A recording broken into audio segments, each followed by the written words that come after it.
You're listening to the Bible Uncut and Unfiltered. We believe the Bible doesn't need to be watered down or cleaned up to be understood.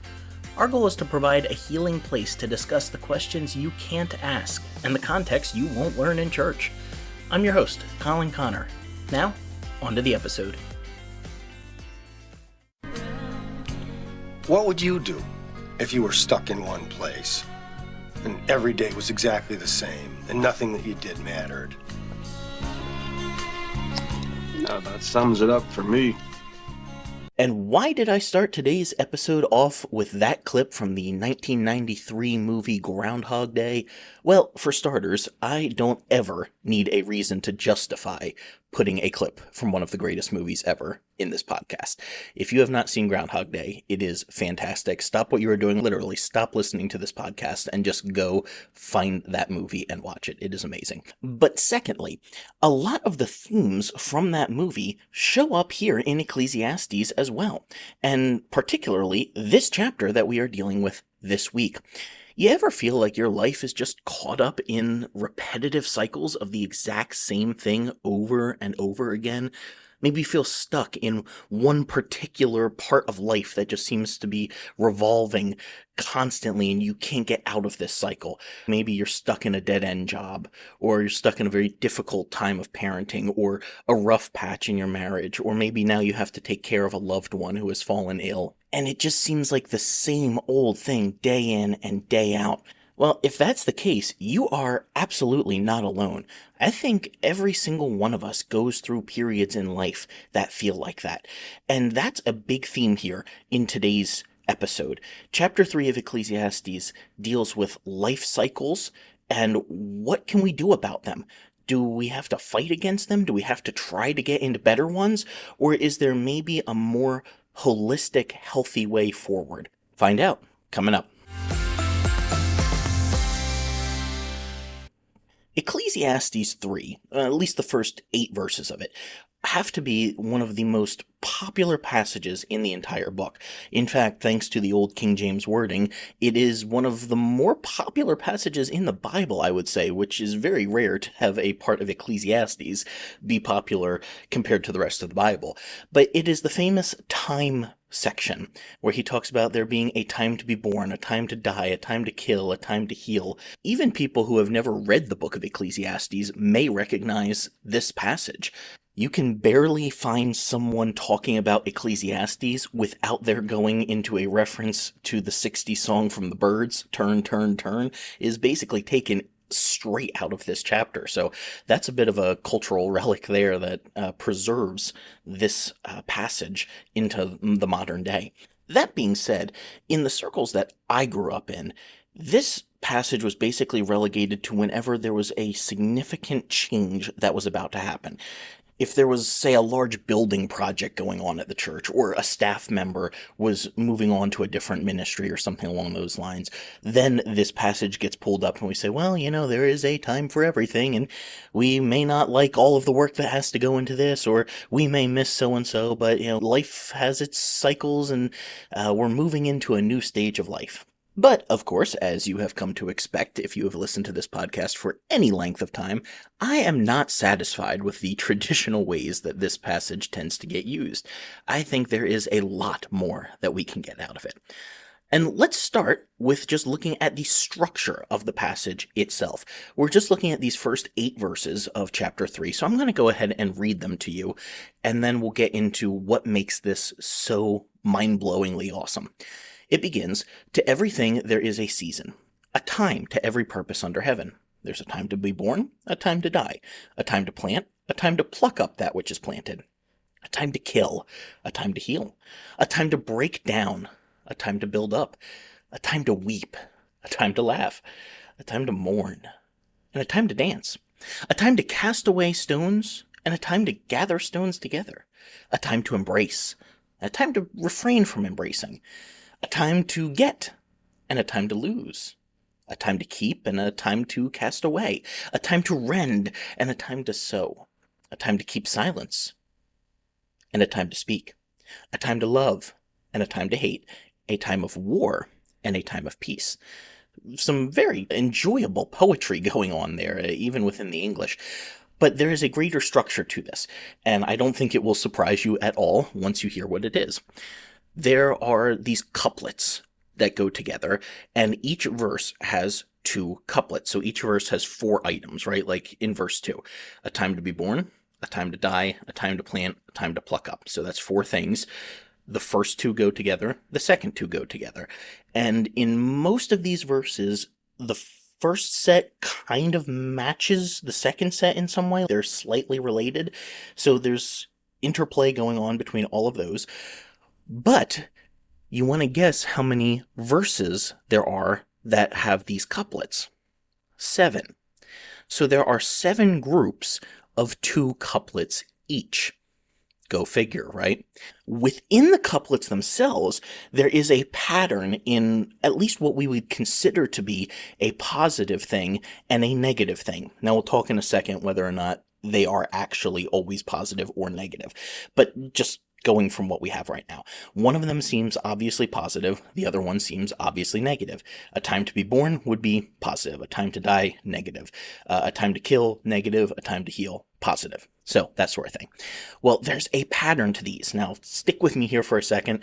If I lose you in this, that's okay. I will put these on the notes on the blog section on our website, because I realize that this gets a little tedious, but it shows an awesome pattern here. So verse 2, you have the positives first in the couplets. So a time to be born comes before a time to die. A time to plant comes before a time to pluck up. So the positives come first. In verse 3, the negatives come first. It flip-flops. It starts with a time to kill and then goes to a time to heal, a time to break down, and then a time to build up. Verse 4 continues that with the negatives first, a time to weep and then a time to laugh, a time to mourn and then a time to dance. 5 goes back to the positives being first, a time to cast away, a time to gather. And we'll talk what that one exactly means, but yeah, it's probably the positive first. That's a very tough verse. We'll get there. Then a time to embrace, positive, a time to refrain from embracing, negative. Verse 6 also has the positives first, a time to get, and then a time to lose, a time to keep, and then a time to cast away.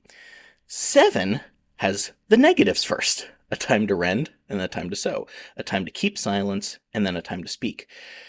Verse 8 then caps it off, and you ready for this? The first couplet has the positive first, and the second couplet puts the negative first. So it begins a time to love, and then a time to hate, and then it has a time of war and a time of peace.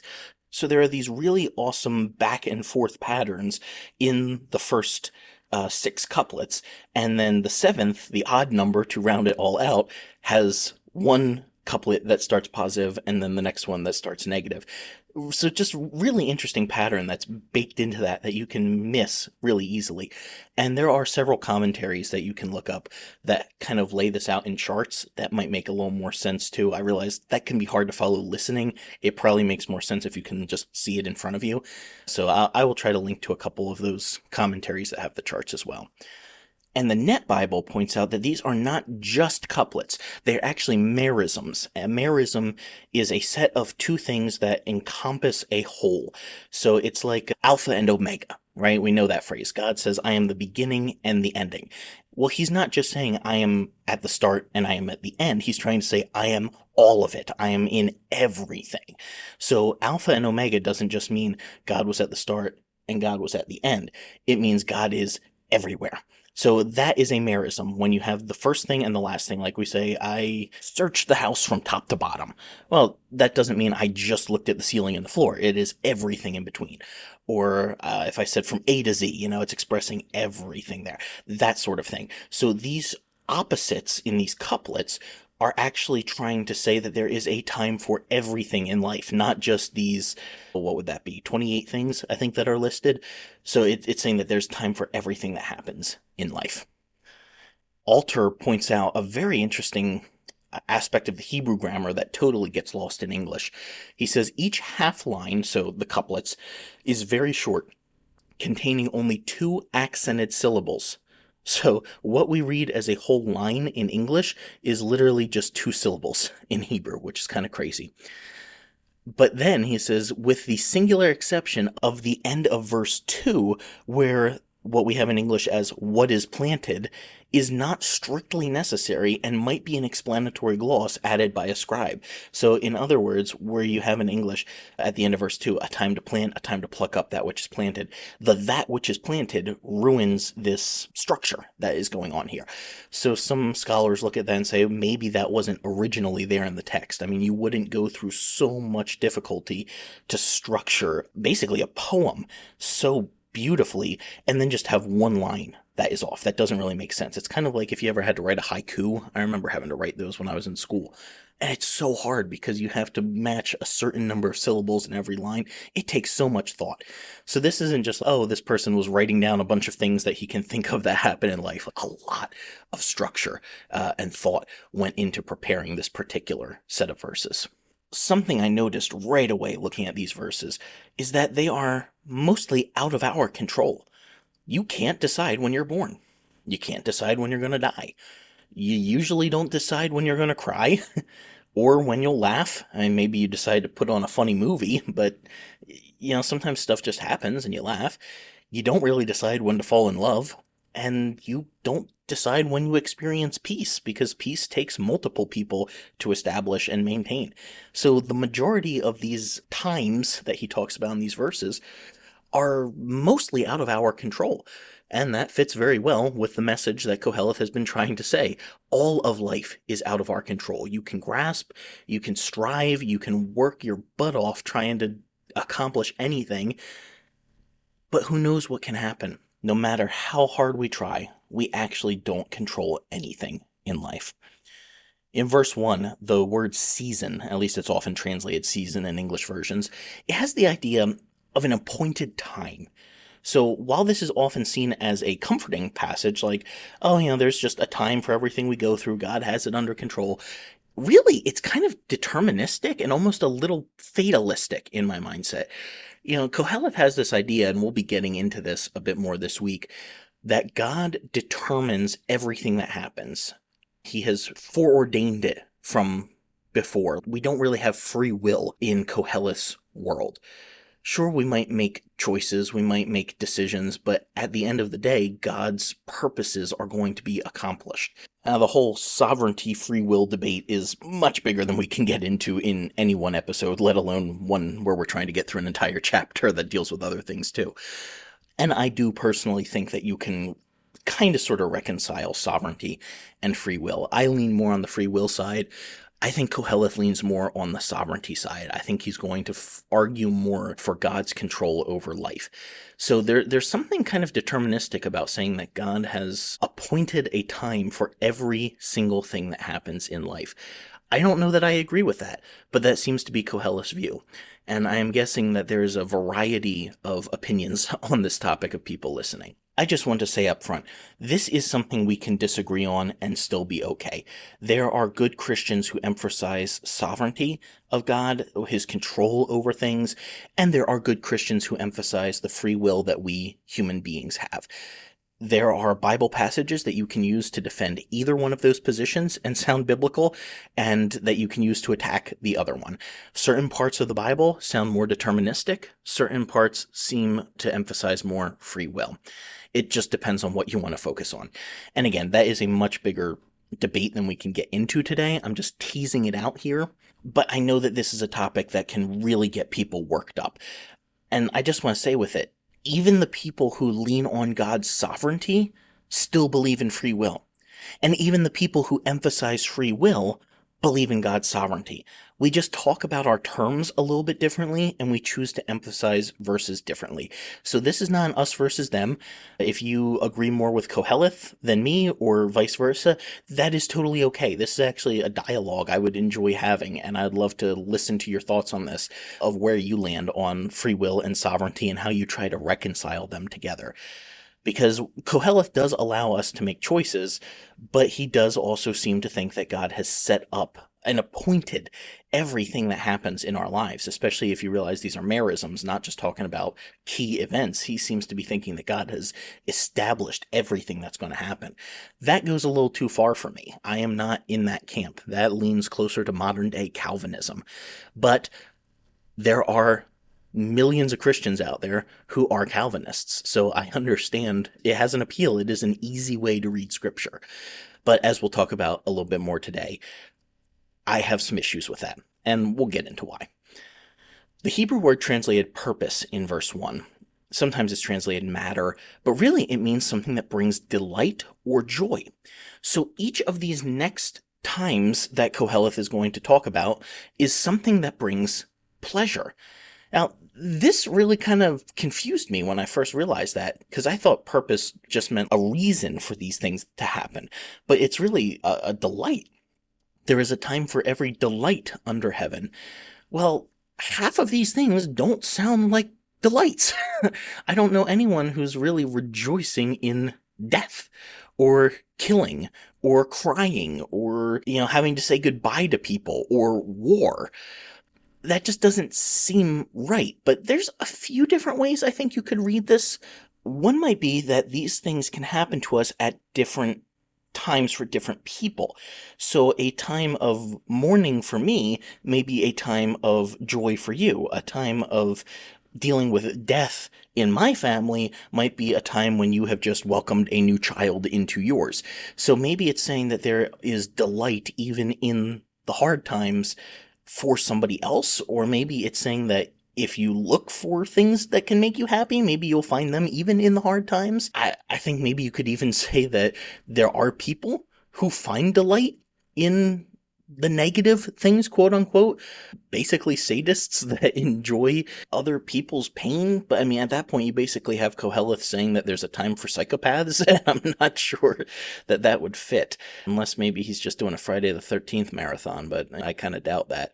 I'm even considering that maybe he means these things all bring delight to God. But if that's the case, I'm not sure I like that either, because that kind of makes God out to be a sadist who gets pleasure out of even the times that hurt us. And I think a lot of people would say, well, it's just God bringing good out of the bad. Even the bad things that happen to us bring God joy because it gets us closer to Him. It makes us more like Him, or it brings the timeline further along to His return or something like that. I'm not fully comfortable with that, because you kind of have God being like Emperor Palpatine from episode 6 then, of everything is proceeding as I have foreseen. I don't know. I know it is a view of God of just this Time Lord up in the heavens who is controlling every little event that ever happens. I really struggle with that, because while I understand the concept of sovereignty and God's knowing what's going to happen to us, if you have a theology that says God gets pleasure out of the bad things that happen because eventually good will come from it, then you are essentially forcing yourself to say God takes pleasure in the death of a spouse at 30 years old. God takes pleasure in a cancer diagnosis of a teenager. God takes pleasure in the rape of a person in an alley. It just doesn't sit well. And I think if your theology backs you into that kind of corner, you might need to rethink your theology. I know it can sound good on paper, but once you start putting in these scenarios, it just starts to fall apart for me. And I know different people have different ways of trying to make sense of it. We are talking about a being far greater than us, and we're just trying to make sense of it as best we can. But I think we can make some sense of it, and I don't think this is a time when we can just say, oh, well, God is greater than us, or His ways are higher than our ways. That's a cop-out answer that Christians use to avoid having to think through difficult things. We can't just write off bad things to God's sovereignty as if they are no longer bad because we believe in a God that is in control. Now, that cheapens our experiences, and it is harmful to people who have had very difficult things happen in their lives. We have to acknowledge that these things are negative, and it butts heads with theologies like this. It's something we have to wrestle with. I think a good example of this is how the Good News Bible has it. It translates this verse: everything that happens in this world happens at the time God chooses. And I don't necessarily disagree theologically on paper, But once that gets into practice, it can get really hairy because I think a lot of Christians use that sort of thing as an excuse, a way to be lazy and to just say, well, God's going to take care of it. If I make sure I'm going to church every week and reading my Bible and giving to church and praying, then, I will get a better job. I will have my bills paid. I will have a future spouse drop from the heavens right in front of me that I can start dating and will be married in 2 months because, they're perfect for me. That's not how it works. I believe that you have to take action. Now, at the end of the day, I realize so much is out of your control that ultimately things do happen in their time, no matter how much you force them. But just maybe it's the way I grew up. In the circles that I was raised in, it was very much just put it on God, attribute it to God. He's got this. He's going to take care of this. If we check all the boxes right, we'll have the money for the bills. You'll have a perfect marriage. You'll have exactly everything that you need in life. And it kind of kept us from ever making our own decisions because it was always just brought up, well, what does God want you to do? And I understand the heart behind that, but at the end of the day, the answer to that is always subjective because you are asking a human being to try to figure out what God wants them to do. Even if you believe that God gives his will directly to humans, we are all fallible. And so we start to question, well, is that actually what God wanted us to do? And there's no objective way for me to prove you wrong because my perception of what God might want just goes up against your perception of what God might want. And which one of us is right if we both have the same Holy Spirit? See, it doesn't work. It breaks down. It is always subjective when you ask, what does God want us to do? It is always reliant on your interpretation of thoughts that you have in your brain. And maybe it came from God. Maybe it's just your conscience that can be culturally conditioned. Maybe it's just your own thoughts. Maybe it's a traumatic voice in your head from past events, and you just get stuck in this loop of, well, is this actually God's voice? Is this actually what he wants? It totally hamstrings your ability to make any decisions. So I am absolutely speaking out of that past. For me, I am going to lean more on just do something as long as it is within a box of it is not hurting you or somebody else, in other words, sin, then I don't think that God cares that much the little things that you do. Like, with how I grew up, there would be times where I would almost think, well, what t-shirt does God want me to wear today? What breakfast does God want me to eat this morning? And I really don't think that God cares about that. I believe he cares about us, and I believe he cares about our decisions, but I also think he gives us a pretty big box to play in and says, well, here's the general parameters. Anything you do within there is okay. We kind of treat life like it's a giant maze that God is trying to just lead us through every right little turn. I think it's more just like a giant field that he's like, well, go play in the field, go have fun. And as long as you're within the field, it's okay. Let's look at some thoughts that Rabbi Rami Shapiro has on this verse. Insightful as ever. In Qoheleth's world, everything is created with its opposite, and both will be encountered over time. This is the meaning of the wonderful poem in chapter 3, where we're told that there is a season for everything under heaven, birth and death, love and hate, war and peace. To cling to any one of these in hopes of avoiding its twin is absurd, for it denies the essential nature of reality. Hevel. Given a long enough life, you will experience joy and grief, connection and loss. To live expecting anything else is absurd. Your portion in life is life with all of its impermanence. Rabbi Shimon ben Elazar teaches, don't cool another's anger in the midst of rage. Don't console the bereaved while their dead lies before them. Which, if I can just interject for a second, any Christians listening to this, please take his advice. The things that Christians say at funerals just is mind-boggling to me, and I realize a funeral is one of the hardest things to experience. Even if we're not the ones who lost someone, figuring out what to say is horrible. It's so awkward. I get that. But the things that we say really need to stop. The little trite, oh, they're in a better place, it's okay, they're no longer suffering, and that may sound good, but people don't need to hear your platitudes while their loved one is lying 3 feet next to them for the last time that they'll ever see them. If you have to say something, say, "We love you, we're there for you, if you need anything, send me a text, I'm so sorry." If you want to be spiritual, you can say, "I'm praying for you," but yes, please, don't console the bereaved while their dead lies before them, in the words of that rabbi. Continuing on with his quote within Shapiro's quote. "Don't question the intention of one whose vow is already made. Don't seek out a friend whose shame still stings." Shapiro continues, "Deep down, you want the world to operate on your time, according to your agenda. But life, it isn't like that.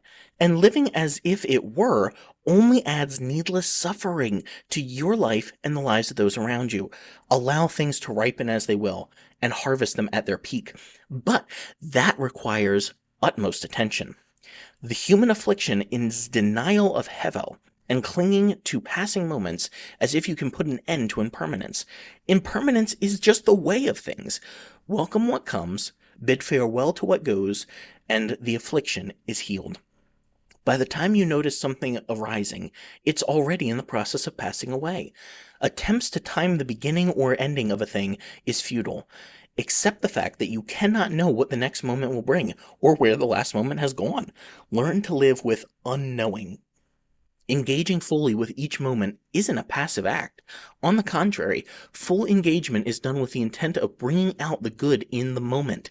Bringing out the good means bringing each moment to fruition so that it can manifest what it contains and then die completely, leaving nothing in its wake." End quote. Wow. I love his insights into this book. They are wonderful. In the Interpretation Bible Commentary series, Brown said that these verses are a chronos without a telos. In other words, a time without a purpose. But since Qoheleth believes in a righteous God, he assumes there has to be a purpose. It's just frustratingly just barely beyond our human capacity to understand. It's just out of our reach.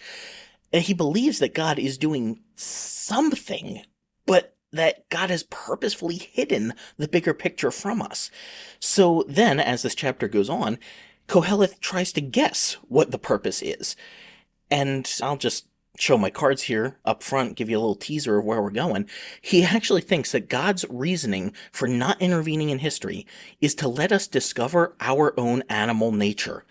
Essentially, the point is for us to realize there is no point, so we can make a point by enjoying the little things that we have. Put that one in your church bulletin and see how many people get upset. Verse 2 starts with there being a time to be born and a time to die. And interestingly enough, there's within the rabbinical tradition a commentary of sorts on this book called Qoheleth Rabbah.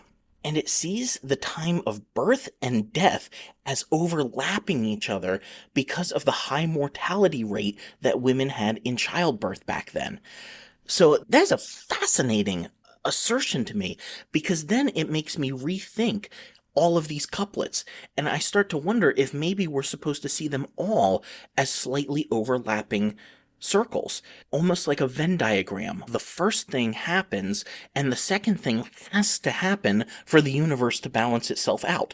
I realize that may sound a little weird and woo-woo to Christians, especially that come from a conservative background, but I think that is kind of what Qoheleth is presenting here, that there's this almost Taoistic light and dark, and they have to remain in balance. And yes, I have 1,000 Star Wars references running through my mind right now, but that's kind of the picture.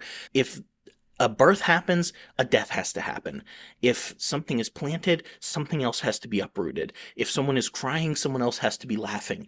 And it's like the universe balances itself out with that. Now, at the second half of verse 2, when it says a time to plant, and a lot of translations will say something like a time to pluck up that which is planted, I'm pretty confident this is not actually talking about harvesting, because that is a very harsh verb at the end. It's actually the same verb that is used of hamstringing animals, particularly horses, in the rest of the Tanakh. So it's not saying, oh, we're just going to harvest what we planted.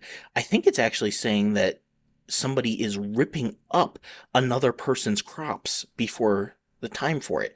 In other words, you can spend all of this time and effort planting, but then somebody else could come and just take it all away. rip it up from you.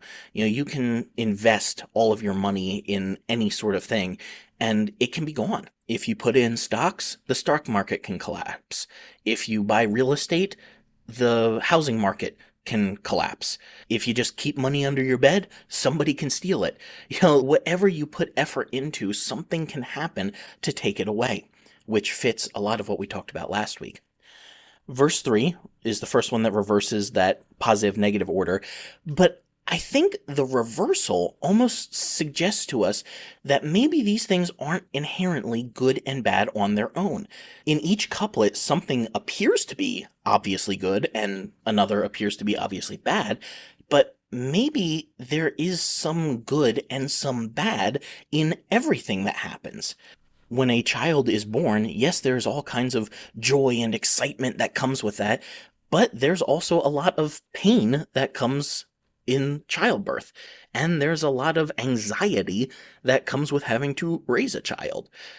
Yes, there is joy when it comes time to plant new crops or start a new venture, but there's also a lot of cost to that, and there can be a lot of anxiety around that. Yes, there's joy in obtaining something, buying things that you like, having nice vacations or whatever. But then you start to wonder, well, what's going to happen if somebody steals this? What happens if it's damaged or lost? Or what happens if I can't make my flight in time for the trip? There's all these different anxieties that come even with a good thing. If you look at a bad thing, like say a death of a loved one, is that always fully bad? Well, what if they were in pain and now they no longer are? Well, that can be a good thing. Sure, it hurts, but there's also a finality to it that can bring some closure. So I think by reversing the quote-unquote positive and negative in some of these, I think Qoheleth may be inviting us to consider, are these things 100% positive and 100% negative? Or is there a mixture of both in there? Now, please understand, I am not saying that bad things don't actually happen. They're just good things and you have to figure out what the good in it is. I don't like that. And I know some Christians that think that way. They'll get a flat tire and be like, oh, what is God trying to teach me in this? I don't think he is. I think you just ran over a nail. But there is something to be said for thinking that you can find good in every situation. Ultimately, I think a lot of it comes down to what you're looking for. If you're looking for positive things in life, you're going to see more of them. If you're looking at all of the things that go wrong, you're going to see more of those. So a lot of it does come down to our perception, but there are still things that are truly positive or negative. And this is where I think Qoheleth's perspective falls a little short. He's advocating for this radical acceptance, this nothing really bothers me kind of attitude, because yeah, I just lost all my money, but I'll make some more.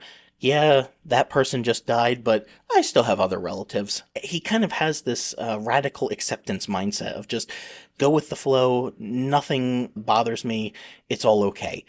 But I think that view falls short when you address personal calamity. Like when you have somebody die or get cancer, or you have a situation of rape or abuse, I don't think it's appropriate to say, well, that's okay because something good's going to happen later. Now, I think we can meet Qoheleth halfway and say that there are positives and negatives in everything that happens, but I'm not sure that something can be just what we make of it. And before we go any further, I want to point out too that these times are not necessarily prescriptive. It is not necessarily saying that every human being has to find a time to kill and a time to heal, a time to get, a time to lose, a time for war and a time for peace. Like, you can go through your life without needing to kill or to fight in a war. These are not prescriptive things saying you should actually do each of these. It's saying that these things very well will likely happen in your life. So you don't have to be the one to kill. You will just probably experience someone dying. You do not have to go to war, but you can experience a world at war. And I think that's important to point out because in some of the circles that I was raised in, preachers would use verse 3, the time to kill, and then verse 8, the time of war, to justify a very Christian nationalist perspective on just war, that we have to go to war for whatever reason that they saw. And basically, you're fighting for Christianity and fighting for God. And in fact, I found an article on this that Jerry Falwell wrote saying God is pro-war, and he was using this passage saying there's a time to kill and a time to go to war to say, well, see, it's obviously appropriate for this to happen. And I think that's just a misreading of the text. Now, yes, wars will happen, death will happen, but that doesn't mean that we, especially as Christians, should be the ones bringing that about. And in fact, I think that's kind of Qoheleth's whole point, is that these things happen to you whether you are engaged in them or not. So just a little sidebar there. Don't think that these are prescriptive things where Qoheleth or God is saying, yeah, it's okay, you should totally go to war for something. That's not what this verse should be used for. The next verse has the same word for laughter that Qoheleth interrogated in the previous chapter when he was questioning what is the purpose of laughter. So here he points out there is a time for it. And I think we have to read the previous verse, chapter 2, verse 2, in light of this one here. Because in chapter 2, verse 2, where he says, what is the point of laughter? He's not saying there's never a time for it. He's just saying it doesn't bring any actual lasting happiness. You will be sad again, no matter how hard you're laughing right now. And here in this passage, he is saying that same thing. Laughter may not bring lasting good, but there is a time for it. It does help. And the couplet for that, the pairing, is that there is a time for mourning. And that is specifically a lament song for the loss of a loved one. I'm really glad Qoheleth has this section in here, because we so often try to rush through the times of sorrow and mourning, but we have to let them be. When I was a teenager, my grandfather passed away, my dad's dad, and shortly thereafter, my grandmother moved in with us for several years. But at the funeral, she did not show much emotion at all.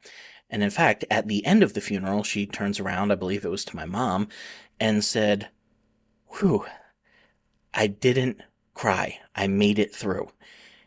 That has just stuck with me, because you were married for 50 years. It's okay to cry. I realized she was of a very different generation than mine, and what they were taught was acceptable was very different than our time. But I think so many people have that sort of mentality of, I can't show emotion, big girls don't cry, men don't cry. It's like, well, you kind of have to let that happen. And in this spirit of the universe evening itself out, if you don't cry when there are times of mourning and grieving, you will later on. Your body stores all of that up. As the famous book says, the body keeps the score. If you don't release those emotions, if you don't lean into them and express them when they come, they are just going to build up like a pressure cooker. And eventually they are going to come out, whether you want them to or not, and whether the time is appropriate or not. So it's better to express those and feel those, as hard as they may be, in the times when it is appropriate for that, like a time of grieving, a funeral, or something like that. It is totally appropriate to cry and grieve and mourn and be depressed over things that happen in life.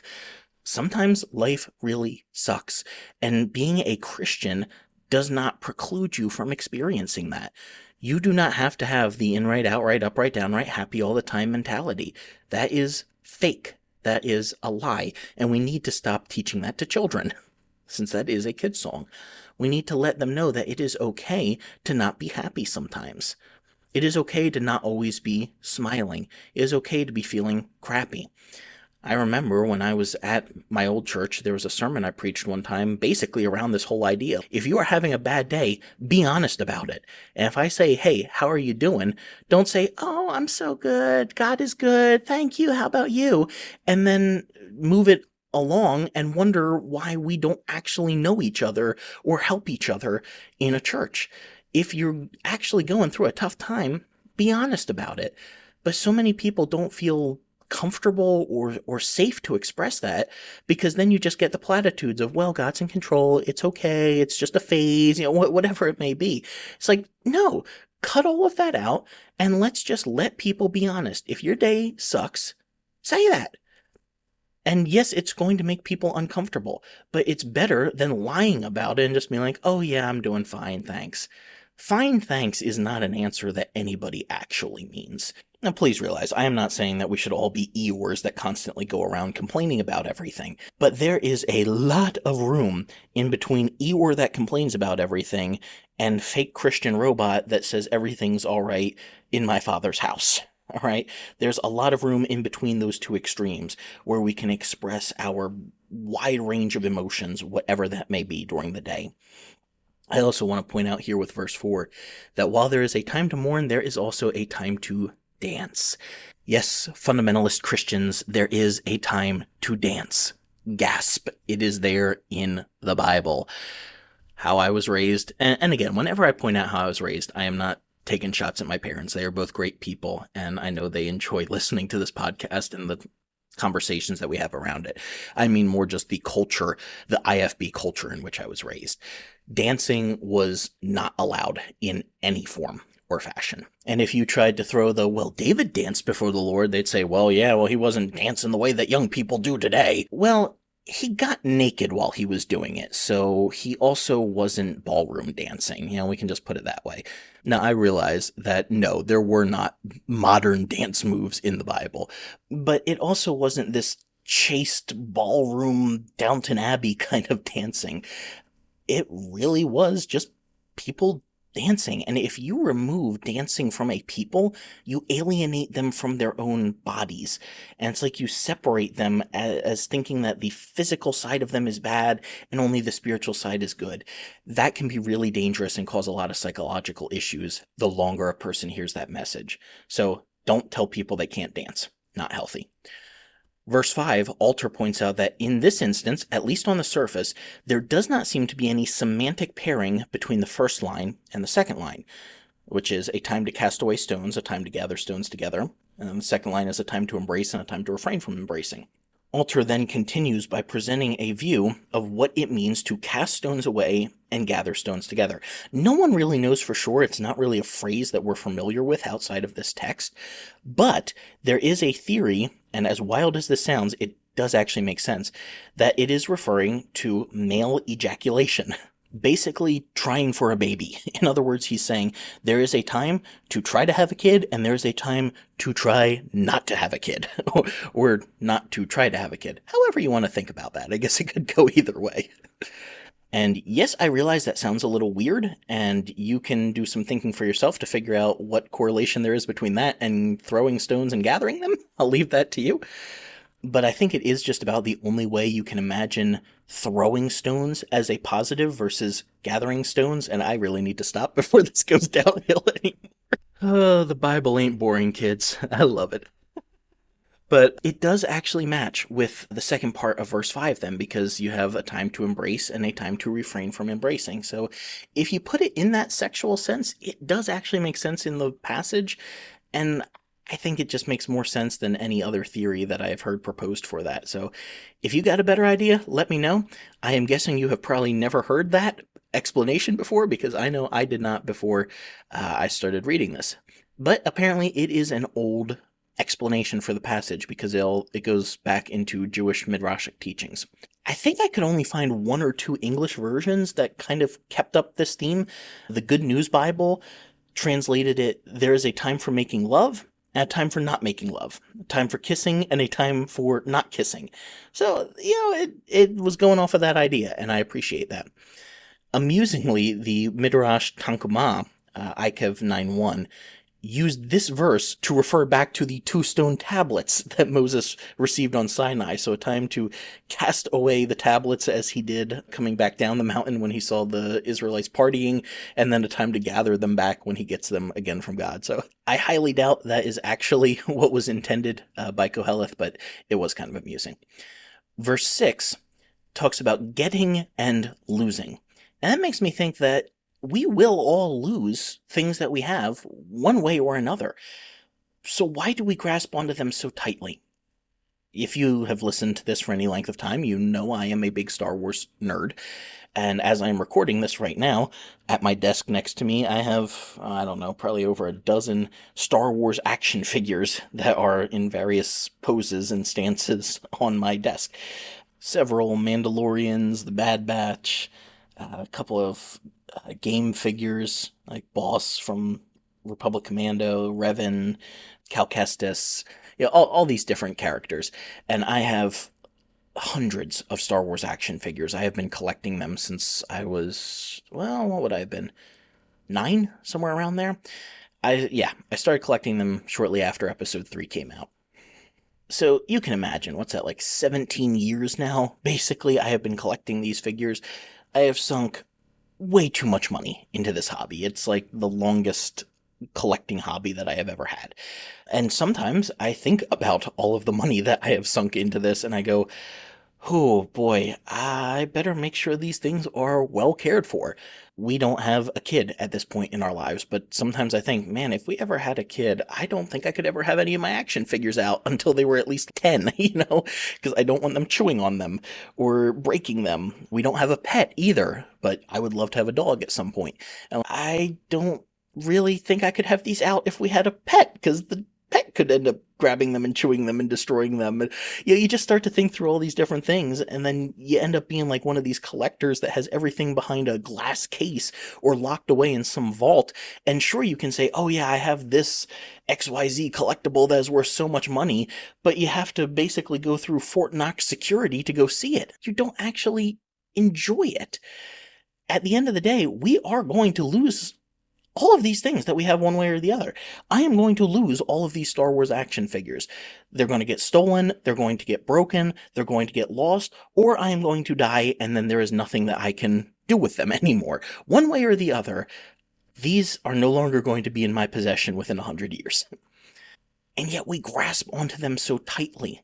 I worry over what happens with this. And, maybe it's a silly illustration with action figures, but fill in the blank with whatever it is for you that you try to grasp onto because you are so afraid of losing it. If you want a sure way never to enjoy the things that you have in life, hold on to them for fear of losing them.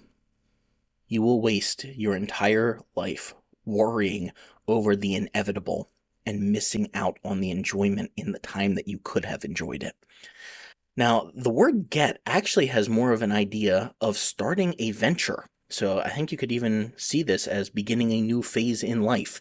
Maybe you're wanting to start a business or go into a different career or start a relationship or whatever. So it's saying there is a time to begin a new phase of life. Strangely enough, Young's literal translation said there is a time to seek and a time to destroy. I mean, the word for lose does have a very strong connotation. We're going to talk about that in just a second. But just having seek and destroy, I mean, I know Young's literal translation is much older than this, but it just put the Metallica song in my head for the rest of the day. So I'm not sure that that's as useful a translation as some others. Or maybe it's a very useful translation if you enjoy Metallica. Now, a lot of translations will say a time to get and a time to lose, or something along those lines. But there is a surprising variation. And the New Century Version has, there is a time to look for something and a time to stop looking for it. The Christian Standard Bible says there's a time to search and a time to count as lost. So I think this actually gets at the meaning of the verse best, because it's suggesting then that sometimes we have to know when to start a new stage in life. And then sometimes we have to know when to stop chasing down the rabbit hole and start a different pursuit. Sometimes we don't know when to quit. I know in the circles I was raised in, you weren't allowed to quit anything ever. God was only pleased by and the word that they would use, it still gives me PTSD whenever I hear it, is stick-to-itiveness. There's this idea of no matter how hard it is, God wants you to just stick it out where you are. And there is something to be said for not being a quitter. If you stop everything that you do in life just because it's too hard or frustrating, you're never going to get anything done, because life doesn't revolve around us. Sometimes it's hard, sometimes it sucks. But that mindset of don't ever quit because God is just pleased by your consistency trains people to stay in abusive environments. You're just trying to say work hard and don't give up. But what people hear might be different. You have to think about the abused wife and mother that you're talking to. And if you think you don't have one of those in your congregation, you are kidding yourself. If you have more than 20 people in your church, you have domestic violence going on in your church. It is absolutely happening. And it's probably people who serve in your Sunday schools or on your ushers team or as deacons or elders. It's just going to happen. And if you constantly preach that people need to stick at it and never give up, you are telling someone like that, stay in your abusive relationship. Or you might have someone who is in a horrible job that they just absolutely hate.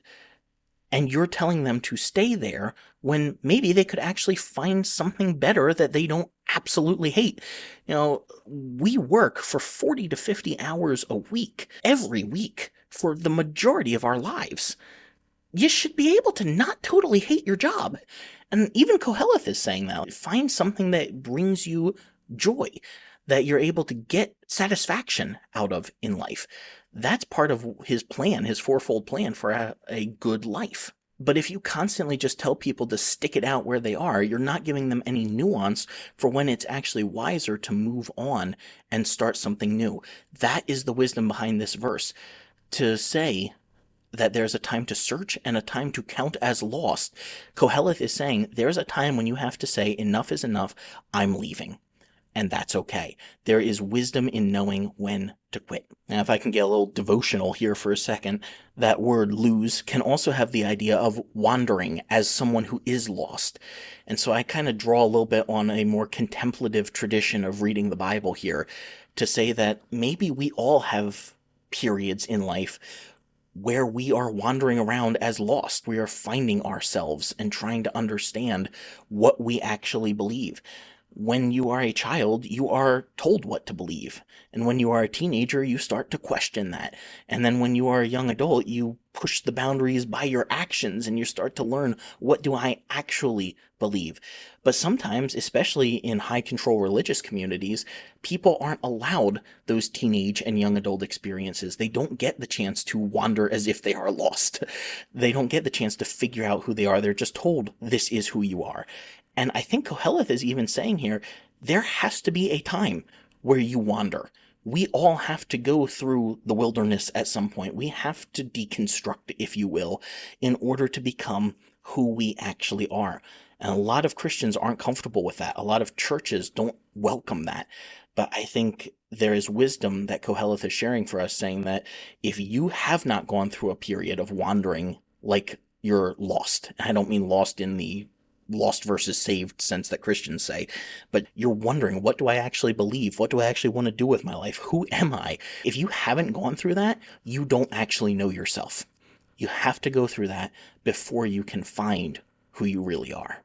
In verse 7, a time to rend and a time to sow may not immediately seem to match up with a time to keep silence and a time to speak.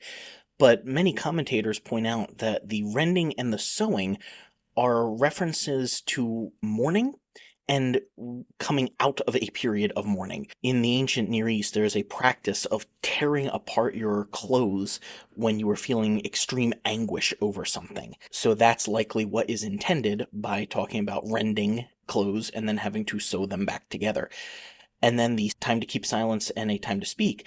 I think this could potentially be hyperlinking to Job, because he had ripped his clothes, sat in sackcloth and ashes, and his friends came and they were silent for, what was it, I think like a week, and then they spoke, and that's when everything went downhill. They did not know the time to keep silence and the time to speak. It also kind of parallels a verse from the apocryphal book, The Wisdom of Sirach, chapter 20, verse 6, says, some man holds his tongue because he has not an answer, and some keep silence knowing his time. So there's a little bit of a similarity there. And the Word Biblical Commentary on Ecclesiastes pointed out a similarity also to the Odyssey, where there's a quote that says there's a time for the telling of tales and time also for slumber. So this might be a common aphorism that was popular in his day. Interestingly enough, the word for sow is the same word tapar for what Anisha, the man and the woman, did with the fig leaves in the garden when they were hiding from God. There's another fascinating parallel to an ancient Mesopotamian text, and this was pointed out in an article in Themelios, which is the Gospel Coalition's academic journal. I will say I don't often agree with the Gospel Coalition. I have a lot of problems with their theology, but there are some interesting articles in Themelios, and this one in particular is fascinating to me because I haven't heard anyone else draw these conclusions. So I'm going to give you a bit of a lengthy quote from that particular article, and I will link to it in the show notes as well on our website if you would like to read any further on this. So the author of this particular article says a different response to the certainty of death is found in the Mesopotamian dialogue of pessimism. As its name, given by modern scholars, indicates, it seems to present a pessimistic response to the vanity of life. It is an imaginary dialogue between a master and his slave. The master says to the slave that he plans to do something, and the slave promptly supports him by pointing out the merits of doing it. Then the master changes his mind, says he will not do such a thing, and the slave equally promptly supports him by pointing out the demerits of doing it. Now, this goes on for 10 rounds with different things that the master says he plans to do, only to change his mind as soon as his slave replies. Overall, it is humorous. In the first round, the master says he wants to pay a visit to the palace. In agreement, the slave highlights a possible positive outcome, being shown favor by the king. When the master changes his mind, the slave then highlights a possible negative outcome, being given an assignment that brings suffering. In the ninth round, in response to his master's plan to make loans as a creditor, the slave replies, "The man who makes loans, his grain remains his grain, and the interest in addition. What then could be the negative outcome of doing that? Making loans is as easy as making love, but repaying them is as hard as bearing a child. They will use up your loan and keep complaining about you without stopping, and will make you lose your interest as well." The juxtaposition of positive and negative outcomes parallels the juxtaposition of positive and negative events or outcomes in life in Qoheleth's second poem. There's a time to be born and a time to die, a time to weep and a time to laugh, a time for war and a time of peace. In both cases, no one knows ahead of time whether it will be a positive or negative outcome or event that awaits him. Thus, both Qoheleth and the author of the dialogue reflect on the meaning of life in light of the uncertainties of life.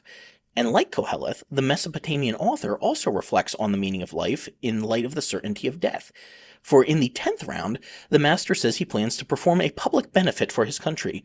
The slave supports him, effectively saying, Marduk, which is the supreme deity of the Babylonian pantheon, keeps account of good works, and he will compensate them.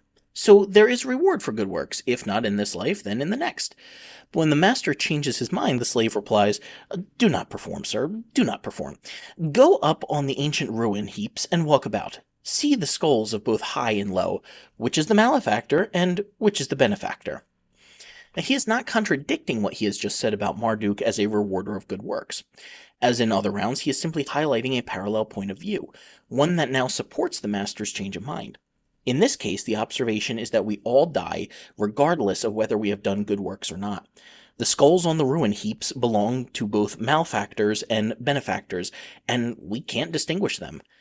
So, as far as we can observe, in the long run, it makes no difference whether we do good works or not, which implies a pessimistic view of life if what he says about Marduk as a rewarder of good works is not taken into consideration. With this, the master runs out of ideas as to what else he plans to do. Nothing seems good to do, so finally he says, "Slave, listen to me." "Here I am, sir, here I am," he replies. "What then is good?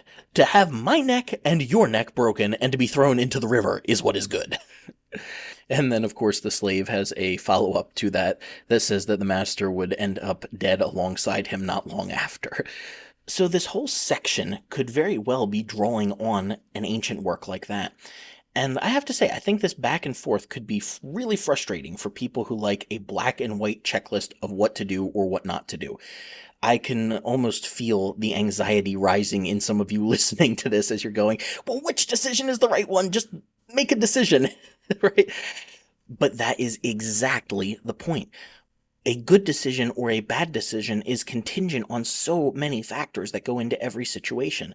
And it really does, to borrow old Ben Kenobi's words, also from Return of the Jedi. So what I told you was true, from a certain point of view. So much really does come down to perspective. And this isn't just some relativistic postmodern philosophy. I mean, this is a book that is over 2,000 years old now, and Qoheleth is suggesting to us that what is good or appropriate to do at any given time might change depending on the angle from which you are looking at the situation. And I do find it striking, the overlap between these cycles. See, your time of joy may be my time of mourning, and vice versa. Your time of, say, welcoming a baby into the family might be the same time that I lose a loved one. Your time of finding a new relationship might be the same time I'm going through a breakup. Your time to speak might be my time to shut up. And it takes wisdom and life experience to assess the situation and adapt accordingly. There are no one-size-fits-all solutions in life. You can't just write out the guidebook of here are all of the things that you should do and you will live a happy life. It can't be a step-by-step guide. We like the step-by-step guides because they're easier to follow, but they don't actually work for everyone. That's why you have so many workout routines and diets and get-rich-quick schemes and all of this, and they can say, see, it worked for this person, and then you pour hundreds of dollars and hundreds of hours into it, and you're like, well, I'm still out of shape, or I'm not able to follow this diet, or I'm not rich. Why? Because they're giving you step-by-steps that only work for certain people. Everybody's body is different. Everyone's mindset is different. Everybody's situation is different. Everybody's skills are different. Just because someone puts together a step-by-step plan that worked for them or another person or 100 other people doesn't mean that it's going to necessarily work for you. Now, it may if your personality and situation lines up close to theirs, but if it doesn't, it might not work. And then we get mad at ourselves for those plans not working when, well, it's not our fault. They weren't made for us. They were made for somebody else. That's why Qoheleth is so wise not to give us a step-by-step of how to find a good life. He just gives us these 4 general guidelines of eat good food, drink good drinks, hang out with friends, and try your best to find a job that doesn't suck. That's his plan for the good life that we learned about last week, and it's showing up again here. We can't avoid these different cycles. We might like to avoid them. You know, no one likes a funeral. No one likes feeling sad. No one likes experiencing loss of anything or having to go through a war or any of those bad things. But we can't avoid the fact that they are going to happen. In some form or some fashion, every one of us is going to experience these things. We can bang our heads up against a wall trying to avoid them or ignore them or find some way around them, and it's not going to work. Eventually, they are going to come for us. So what's better is to enjoy each cycle of life that shows up for what it is. Now, some cycles of life we are going to enjoy more than others. If you are in a period of mourning or a period of loss or a difficult time, a time of deconstruction, whatever it might be, there's going to be more difficulties than at other cycles of life.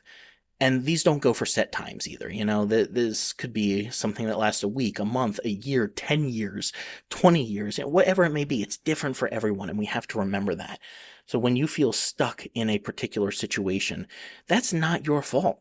Life happens in these cycles, and we don't have to lie and say that everything that happens is good, but we can try to find little pleasures to enjoy in even the hard times, little things that make it a little bit easier. I think this is a very holistic and healthy way to view life, as having these cycles, and that we don't have to try to escape them or rush on to the next one or to a good one. We can just try to stay in the cycle that we are in. And we can take actions to get to where we want to be, but we also have to realize that at the end of the day, we don't control life. No matter how hard we try, there will always be factors outside of our control. So let's do what we can with what we have, and then know when to stop. And of course, go figure, how you need to apply this is going to be completely subjective to you. It totally fits what we have been talking about. Because some of you listening are the type of people who really take control of your life, and you're constantly making decisions and acting and trying to change things. So the message of this part of the chapter for you might be, step back. Take it easy. Unwind a little bit. Realize that the world will still be there after you take a short vacation, and you don't actually control things as much as you think you do. You need to ease and let God control things.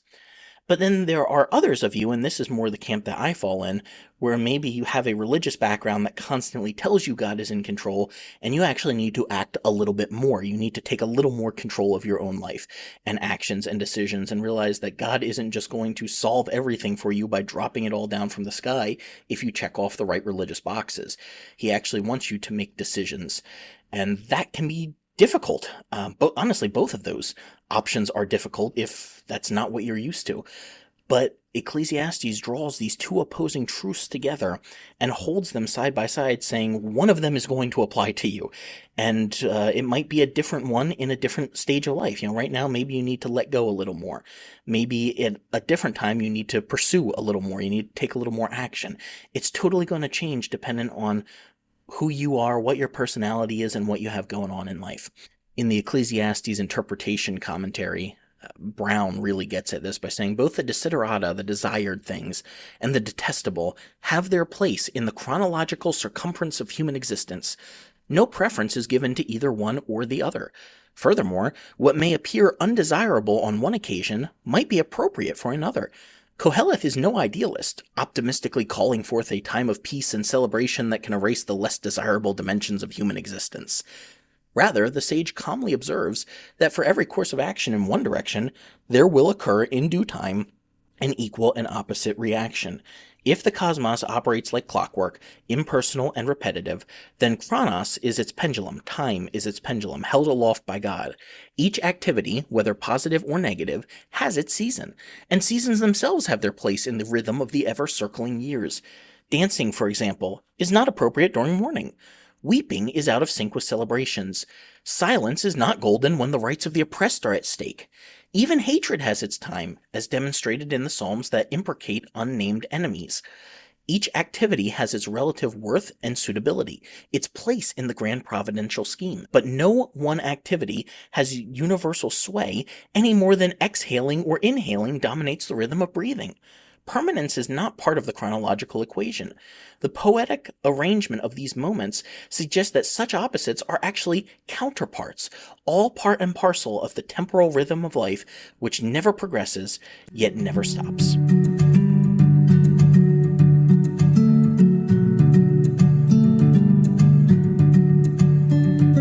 We have gotten now to the end of Qoheleth's time poem in chapter 3.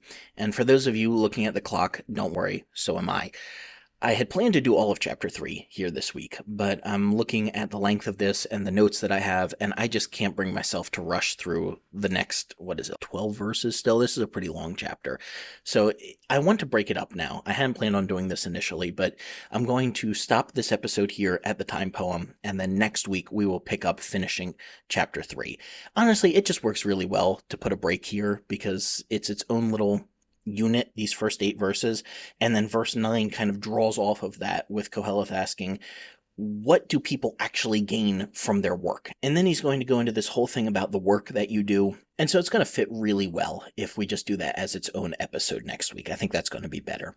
Pretty soon here, I want to do a question and response episode for Ecclesiastes as well. So if you have any questions about what we have talked about so far or anything else coming up in this book, feel free to send those in. You can comment on our socials. If you're listening on Spotify, there's an option at the end of the episode. You can comment on the YouTube videos. You can send an email right in on the website. There's lots of ways you can reach out to us and let us know what questions do you have about Ecclesiastes. I'd love to do that Q&R coming up probably within the next month here. Before we close out, I want to give you a quote from a devotional that I found several years ago. It was actually on the YouVersion Bible app, which if you're not familiar with, it is a very useful app. It's not really meant for deep Bible study. It's more just meant to have a pocket Bible on your phone, but it has dozens upon dozens of translations, both in English and other languages, so it's very useful. And they have all kinds of devotionals. Some are better than others because they can be made by just about anybody up on there. But I found this one several years ago that was talking about finding a work-life balance, and it really struck me as fitting for what we were talking about here today. So I want to give you this before we close out. It says, remember the parable about the bad servant who spent too many hours at the office and the good servant who had a flexible work-from-home telecommuting arrangement so he could spend more time with his kids? No? Yeah, Jesus didn't tell any parables like that. You would think the Bible would have a lot to say about work-life balance, but it's hard to find passages that actually speak to that issue. In fact, the Bible doesn't make a dichotomy between work and life because in the ancient world, work, life, and family life were often integrated. The problem with the work-life balance concept is the image of two competing forces. One always prevails over the other, except for those rare moments when life and work are in perfect tension. However, in Jesus' own life and throughout Scripture, we don't see a balance. What we see is rhythms of work, rhythms of rest, rhythms of celebration, all centered on loving God and others. Today, many of us seek a work-life balance because we yearn to find not just balance in our own lives, but also health, wholeness, and joy. Millions of us are working so much that our lives feel off-kilter, our bodies tired, our spirits depleted, our souls drained, and our relationships strained. Our challenge is not how to balance work and life, so much as how to live a balanced, fruitful life that comprises healthy, blessed rhythms of work, rest, and play. End of quote. That really summarizes well what I've been trying to get across this week about these verses, the different seasons that we come across in life. And I'm not gonna lie, that is difficult for me to apply. I am constantly looking for the next thing in life. I am trying to get us into the next phase of the podcast or my job or a relationship or just my life in general. And I think what I'm going to be trying to do in this next week is just sitting in the cycle of life that I am in now. Not striving to get somewhere new. Yeah, I'm going to keep acting and making decisions, but I am also just going to be okay without feeling like I need to press ahead in every little thing. I'm going to see how that goes, and I think Qoheleth would encourage you to do the same. So until next week when we get to finish chapter 3, stay curious and keep asking questions about the Uncut and Unfiltered Bible. You've been listening to the Bible Uncut and Unfiltered. We hope we provided a healing place to discuss the questions you can't ask and the context you won't learn in church. If you enjoyed the podcast, would you take a minute to share it with a friend? You could also rate and review on your podcast app. If you'd like to donate to keep our work going, you can go to our website, thebibleuncut.com, and click on the Support Us tab.